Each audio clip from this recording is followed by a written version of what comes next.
Party with your host, Dustin Rybka. Hello and welcome to Sex Party. I'm your host, Dustin Rybka. And on this week's episode, we are checking in with our upstairs neighbor, Canada. Not Santa Claus, for those of us in the United States. We are going to check in with our upstairs neighbor to compare sex work laws to see what things are like there, how they treat the sex work community compared to how we do down here a little bit. It's more of a general conversation about sex work. I know it's different all across the globe. We dabble a little bit in the culture of sex work. My guest this week is Jaylene Cherie. She's a holistic sex educator and someone who has a ton of experience and knowledge on the topic of sex work. It's a great episode to sort of dip your toes in this topic. This can be a hot button issue. Listen, I get it, but that's what we do here on Sex Party. We tackle hot button issues amongst all other sort of things. So without further ado, enjoy my conversation with Jaylene Cherie. This week's conversation.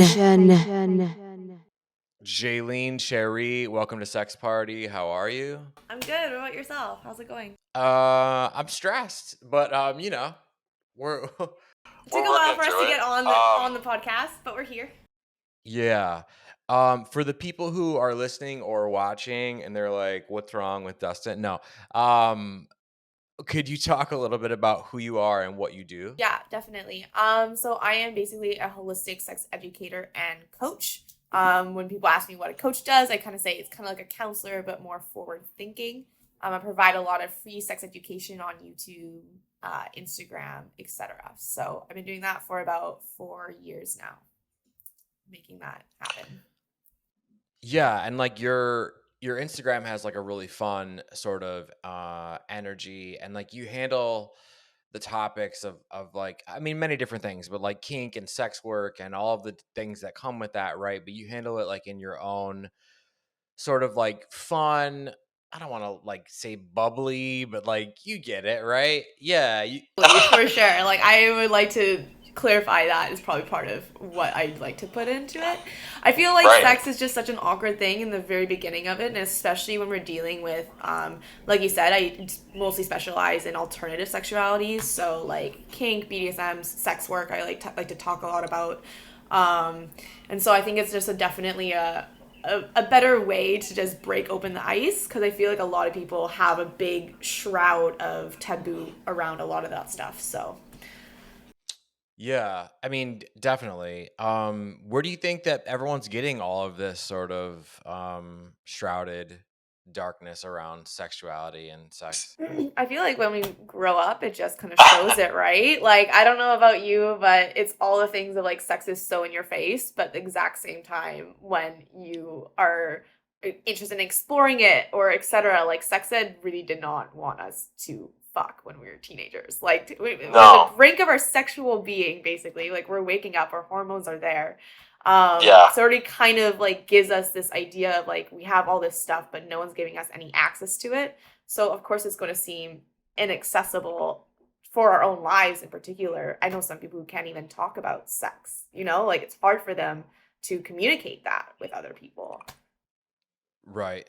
Yeah. And that's like, I mean, we go into it on the show a lot, but fuck the patriarchy and yeah, all that stuff, I'm like, it's all social conditioning in terms of like shrouding us into the certain corners that they think that society as a whole, we don't even know who the fuck society is at this point. It's just kind of like embedded in our culture of what's expected of us, whether you are a certain gender, whether you like a certain thing, etc.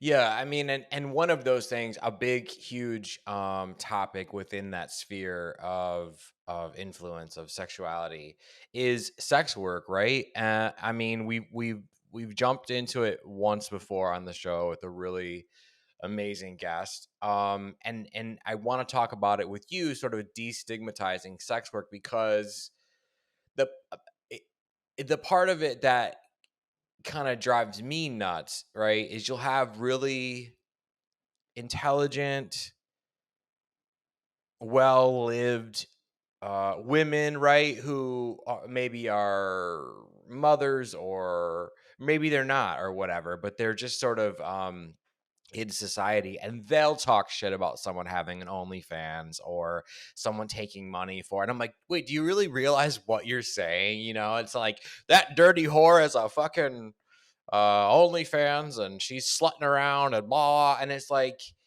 wait a second. You just put down all sorts of people for doing something that people have been doing since before time was being recorded. It's one of the first jobs ever created was sex work, which I think is just fascinating. Yeah. So my question to you is, why, briefly, just to sort of reiterate, to set the stage a little bit, why is it so grimy in people's minds? Why is it such a thing? Yeah, I feel like we have, especially I see it, especially it comes with certain genders and different genders. I feel like, being a sex worker as a male identified person, especially in like the gay culture, it's a lot more it's just a little bit more accepted than possibly some other genders. Like in terms of female sexuality, I know that there's a lot of uh price put on our sexuality, but when it actually comes to the prospect of us capitalizing on our own personal sexualities, our individual selves, that's when it becomes a line. It becomes like a strict no. And you kind of see it through a lot of pervasive throughout different um, just like gender roles, etc. We like have sex cells. You see so many posters, etc., with like half naked women. But yet it definitely comes to a point where we're at a stage where when we want to actually, enjoy it for ourselves and our own selves, or make our own money off it, then it comes to be almost like there's too much power being invested in what we can have as our own individual person. So yeah, so to dumb it down, right? Um, let's dumb it down. Sex sells, like the society loves to sell the female body, but when it comes to the female wanting to sell services that have to do with her sexuality, then it becomes a strict no. Like when Pepsi's like, hey, we want to show off your tits, and like you bending over to sell our new like Pepsi fucking multi-million zero or whatever, right? Or like Doritos at the Super Bowl ad with whoever. That's cool, because that's great. Britney Spears can simulate a blowjob and just sell Pepsi and whatever. But the second you start at OnlyFans and use those same tits, that same energy, that same intelligence to make money for yourself, you're a whore. It's like you just gotta like hide yourself, It's like that red A you gotta like brandish on yourself. Yeah. So what is that a representation of? Is that the powers that be, that all these like elder white males are scared? I would say that. I would also say it's like I would like to more blame the patriarchy as a whole. I feel like every individual learns something from the patriarchy. Every individual has its own barriers to it, whether you're identify as a man, a woman, etc. Um in terms of, people policing one another, I think it is a we learn it even as femmes. I would say I read this really good book about slut shaming, and it was talking about how, us femmes, our femininity is supposed to be attracted, like we're supposed to hold it our sexuality very close and dear to ourselves, and it's very inward. And so when you see someone putting anything outward, it's kind of almost a threat to your own identity as a femme itself. And it's almost like that's not what it's kind of like that tribe mentality, right? Like that's not what we're learned to like grow up in. and be, and like it's really hard sometimes to break out of that your own shame cycle of your own sexuality. So when you see other people brandishing it, even being proud of it, like heck, like I love my sexuality. I definitely flourish it whenever I want to. And I definitely can see some people when their reaction to me and seeing that and witnessing that, it's almost like they are coming from this place of shame, like they are hidden their sexuality in the box so far down. They're like looking at this and it's like almost like a circus show, because they're like, what the fuck, like I never even knew that you could like bring out all the elephants and the clowns and like all of the crazy fucking shit that sex can be with, you know.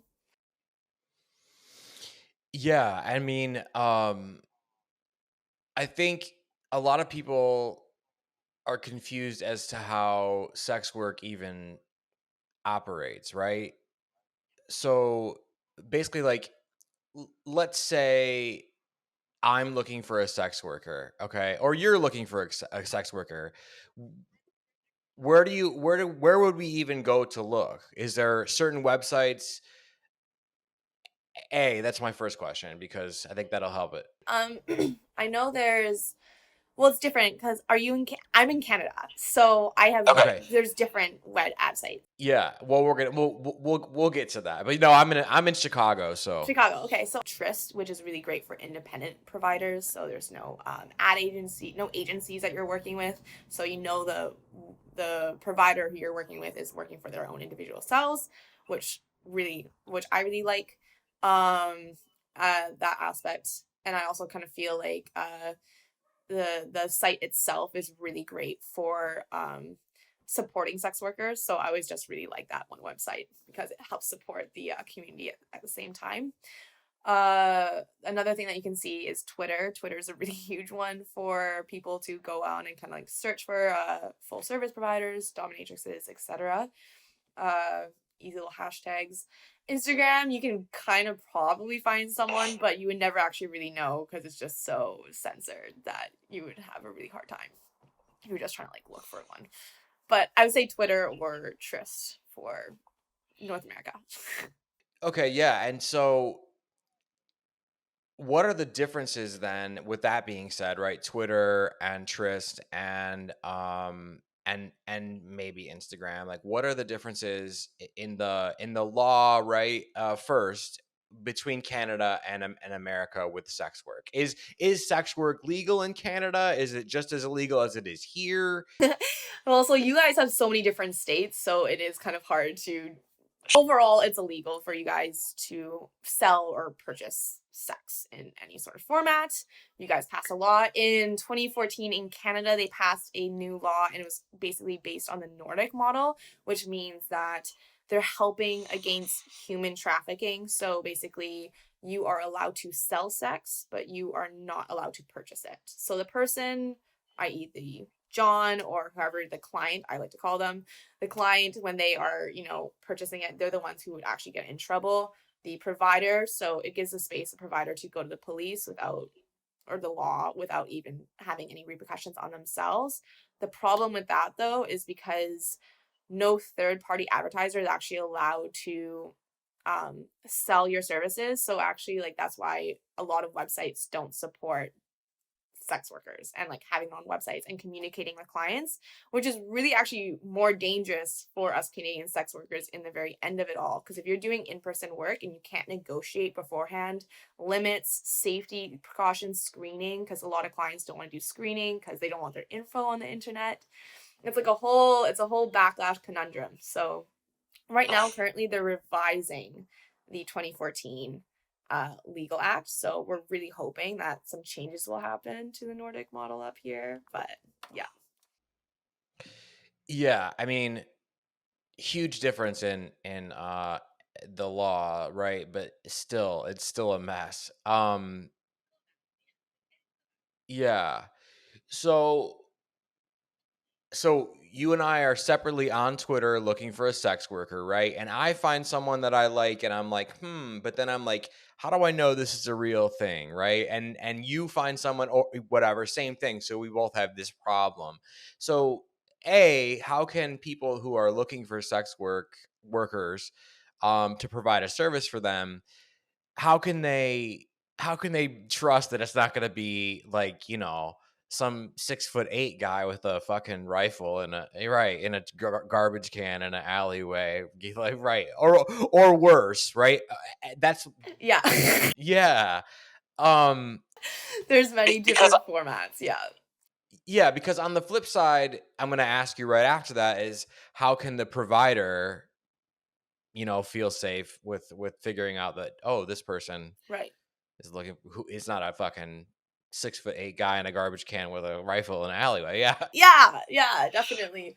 A lot of providers, well, first off, for knowing that they're not scammers, etc. Generally, they have a website. They're pretty official. Like, if they have a website, that's pretty a good chance that you would have an actual real human there. Right. There's also, the factor of with screening, etc. Sometimes they do like e-transfer. Well, like here in Canada, e-transfer, so it will like show the other person's name. It definitely, and you can also see, especially in Canada, there's PERB, TERB, and MERB, which is also like Pacific Escort Review Boards. So you can actually review providers on these boards themselves. So if someone's a scammer or something like that, then they definitely will be shouted out on the boards themselves. Yeah. Well, and that's the thing is like, you know, people talk, right? And so they talk a lot on the internet, like, don't use this, don't use that, whatever. But the picture that we've painted now is a really messy kind of anxiety ridden disaster, whether it's Canada or America or Antarctica, wherever. What do we do?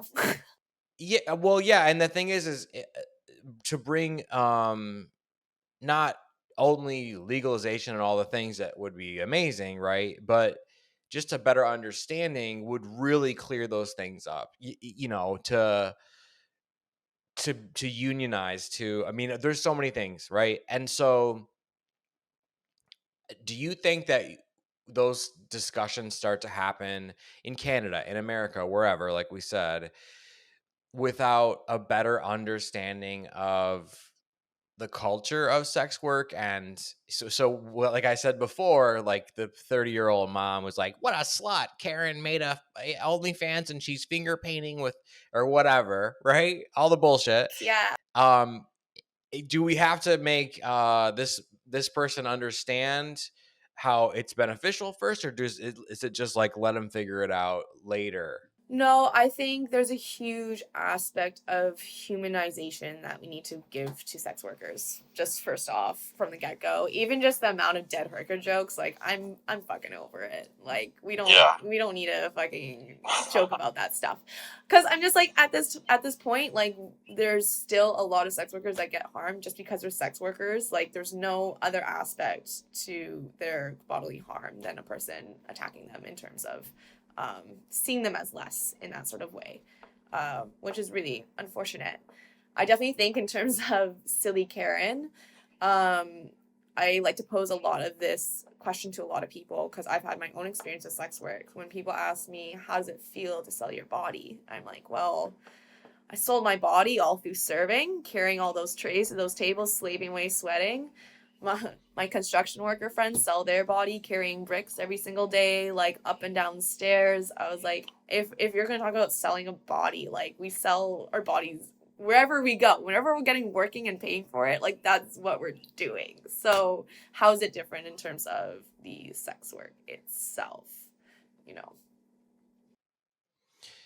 Yeah, and that's amazing. And full transparency, so you are a sex worker. Yeah, We should have started with that, right? I've But had my experience in it. sure.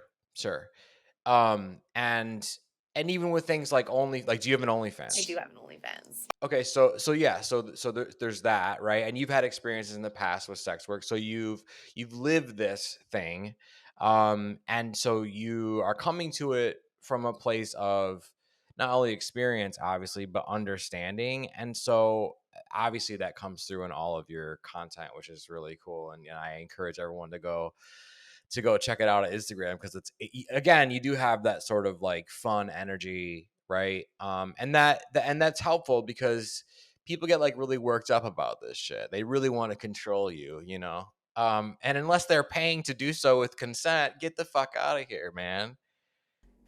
What the whatever. I've never understood the need to control someone in that way. So what do you think needs to happen systematically, right? Like what can we do just as people who are fans of sex work and want to humanize sex workers, and what are the logical steps? Yeah, for sure. I feel like in terms of the first thing is like when you hear people kind of putting a person down or kind of giving them heck about doing sex work, is like, how does that affect you? How is it affecting you? Just ask them that question, because I feel like a lot of people don't even understand why they're so worked up in the first place. It's kind of like this intense rage or this intense shame. I can like feel in my belly sometimes from people when they're like giving off that vibe. It's like that intense shame in their belly or something. It's like a grip. And so I kind of want to always ask them, go forward with curiosity. What is it about these people that aren't actually hurting you? Like, I'm curious, in what sort of sense are these people doing something wrong for your own life? How are they affecting you negatively, personally? Generally, there's an answer of nothing. They're doing absolutely nothing with my life.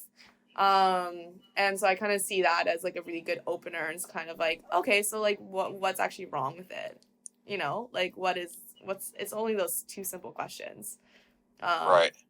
I feel like a lot of people can also just, come forward. I always think, with the idea of don't shame a person who doesn't really know about sex work. Like, I feel like it's really too easily we like to cut off people who are just don't have the education just yet.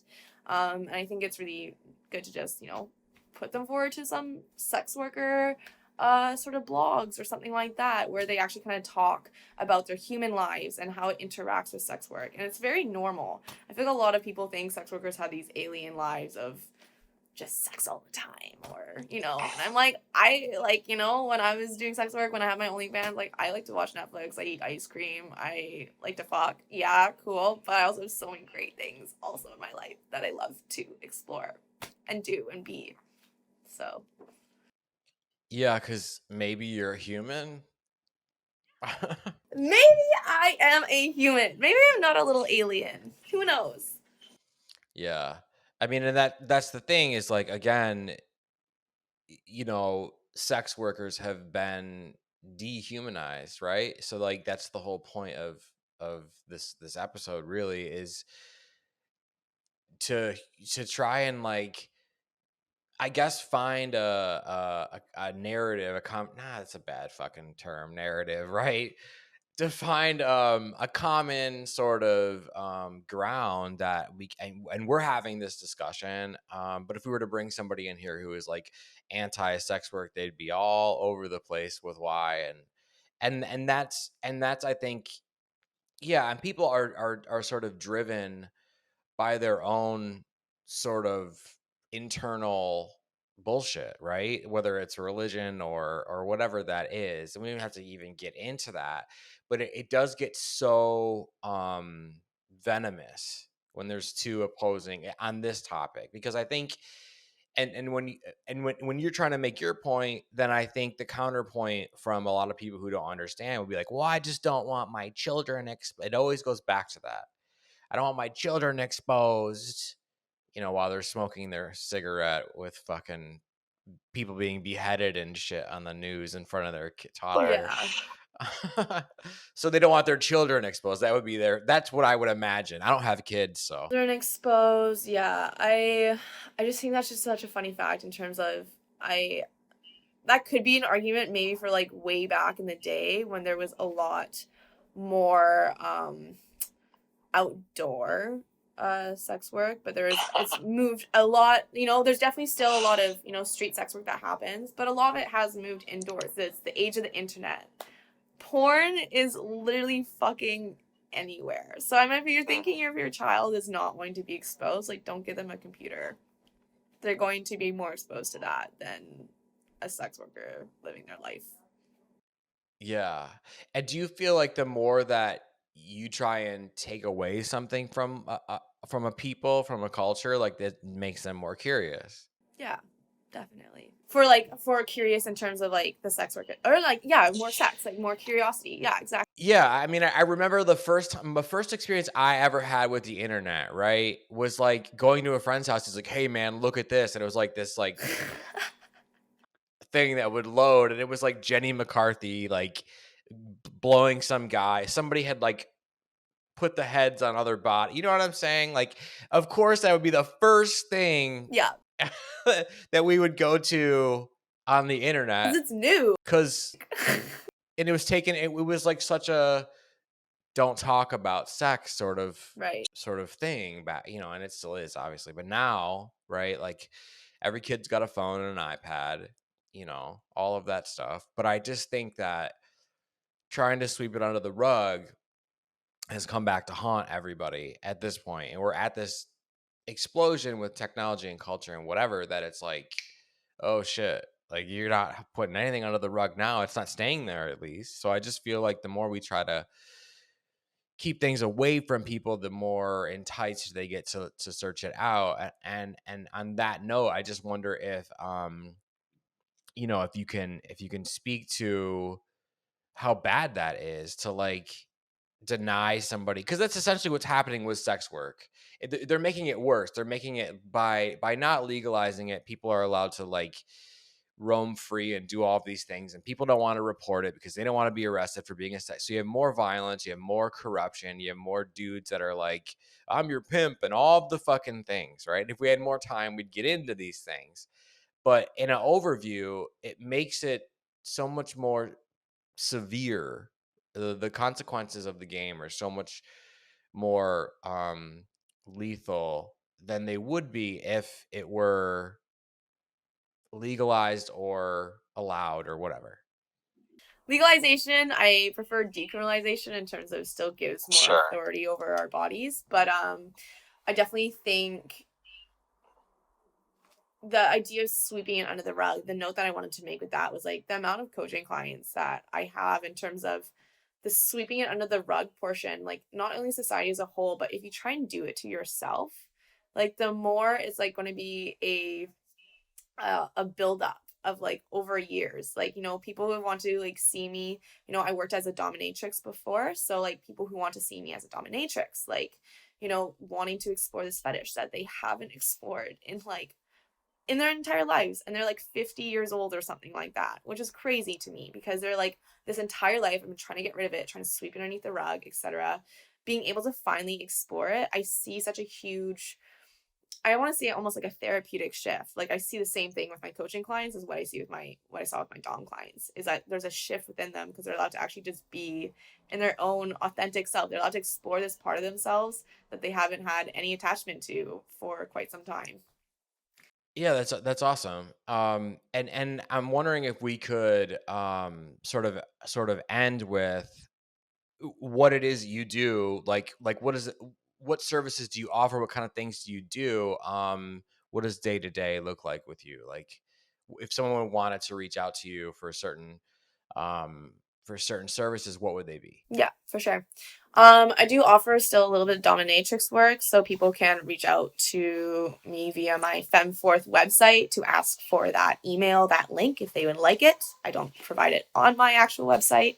I also provide one-on-one coaching calls, though. They're done online, and so it's for anyone who wants to gain acceptance around their kink, want to explore different kink more, even just their sex life in general. I work with partners and couples as well, which I really, really enjoy.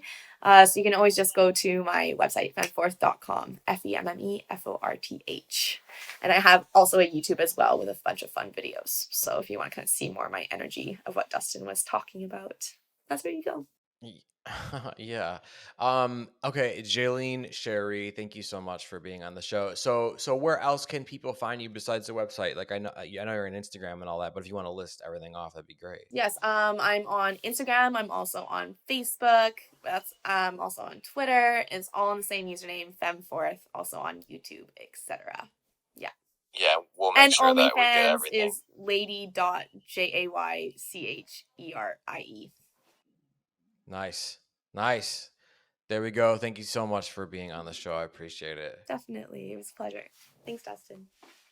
Big thank you to my guest, Jaylene Cherie, for being on the show with me this week. Go check her out on Instagram, on Twitter, on YouTube. Her content is really fucking awesome. She's really fun, tons of value there.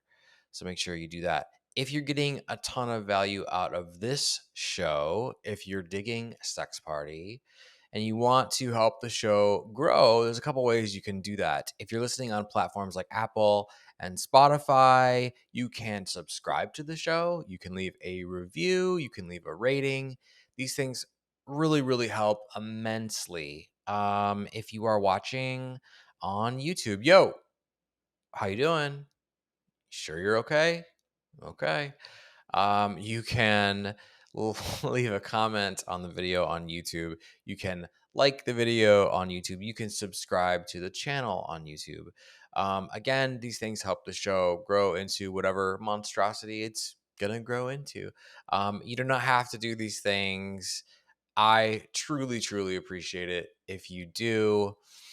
If you guys want to chat with me, you can send me a message anytime on Instagram or Twitter. And I can't wait to see you right back here next week. Thanks for listening. The party continues next week. Click subscribe and let's make this a regular thing. Follow the show on Instagram and Twitter @SexPartyFM. Follow Dustin @Dustin Rybka.